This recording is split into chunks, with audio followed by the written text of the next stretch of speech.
Hello friends, welcome back to my new study routine. Study রুটিনটা share করার আগে তোমাদেরকে কিছু কথা বলি।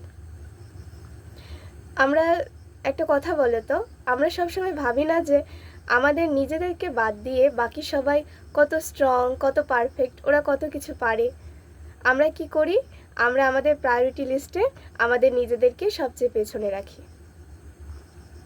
আমাদের ভেতরেও যে অনেক কিছু করার মতো ক্ষমতা আছে সেটাকে আমরা গুরুত্বই দিই না, আমরা অন্যদেরকেই গুরুত্ব দিতে ব্যস্ত।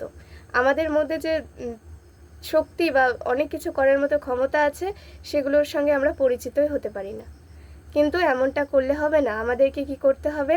আমাদেরকে নিজেদেরকে ভালোবাসতে হবে, সবচেয়ে আগে নিজেদেরকে গুরুত্ব দিতে হবে। প্রায়োরিটি লিস্টে সর্বপ্রথম নিজেদেরকেই রাখতে হবে। কারণ তুমি যদি নিজে নিজেকে গুরুত্ব না দিতে পারো, তোমাকে কিন্তু কেউ গুরুত্ব দেবে না। তো চলো এবার আমার স্টাডি রুটিনটা তোমাদের সঙ্গে শেয়ার করি। আজকে প্রথমে সকালে আমি ম্যাথ দিয়ে শুরু করেছি।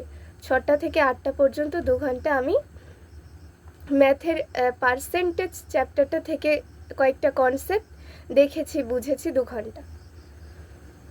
এরপর আমি 1 ঘন্টার ব্রেক নিয়েছি। তারপর 9টা থেকে 11টা পর্যন্ত আমি গ্রামারের অ্যাডভার্ব চ্যাপ্টারটা থেকে কয়েকটা মানে ইম্পর্টেন্ট যে কনসেপ্টগুলো রয়েছে সেগুলো পড়েছি। এরপর আমি অনেকটা সময়ের ব্রেক নিয়েছি। তারপর বিকেলে 5টা থেকে 6টা পর্যন্ত আমি ব্ল্যাক বুক থেকে ইডিয়মস রিভিশন করেছি।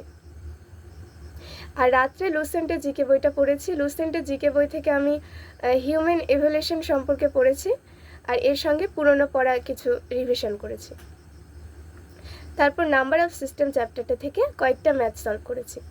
তো এটাই ছিল আমার আজকের স্টাডি রুটিন। তোমাদের ভিডিওটা ভালো লাগলে অবশ্যই একটা লাইক করে দিও, চ্যানেলটাকে সাবস্ক্রাইব করে আমার পাশে থেকো। আজকের জন্য এতটুকুই। আবার দেখা হচ্ছে নেক্সট ভিডিওয় নতুন স্টাডি রুটিন নিয়ে।